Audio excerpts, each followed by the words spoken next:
Isang mapagpalang araw sa inyong lahat, aking mga anak. Muli ay narito, ganun ako siya, aking mga anak. Ang Diyos na inyong tinatawag, ang Diyos magpakailanman.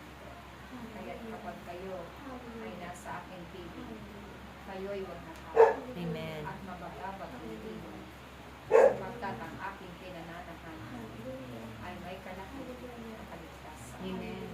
Ako ang inyong ama. Ako ang inyong tinatawag. Ako din ang inyong pinapag-isa sa tuwing kayo ay mayroong mabigat na pinagdadaan. Kaya nawa, kayong mga narito ay patuloy lamang na magmahal. Sapagkat kung saan mayroong pag-ibigan, kayong lahat ay aking paghahanap. Aking mga anak, ang pagpapakayahan ng aking pangalan sa aking gawain ay inyong ipagpatuloy. Ang mga panalangin na inihahandog ninyo sa akin ay inyong gawin upang nang sa ganun, ito ang siyang magbigay ng gabay at patnubay sa inyong lahat sa araw-araw. Huwag kayong mag-alinlangan sa aking mga kaloob, sapagkat ito ang magiging daan ng inyong tagumpay. Kung sa panahon na kayo ay nakararanas ng mahigpit na pagsubok ng inyong mga buhay na inyong pinagdadaanan, patuloy lamang kayong kumapit sa akin at kayo ay aking iingatan. Kung kayo man ay dumaraan sa mahigpit na kalaglagan, huwag kayong mag-alala. Ang tao may Diyos sa kanyang buhay ay hindi matatakot, sapagkat ako si Yahweh ang inyong magagawa. Iyan ay itanim ninyo sa inyong puso at isipan upang nang sa ganon maging matatag ang inyong pananampalataya.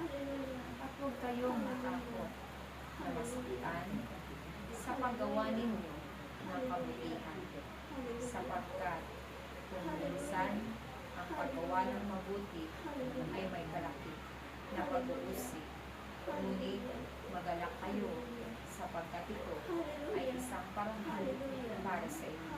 Amen. Ang nakaririnig ng salitang masakit at bumubuhit sa inyong puso, ito'y hindi ninyo kawalan.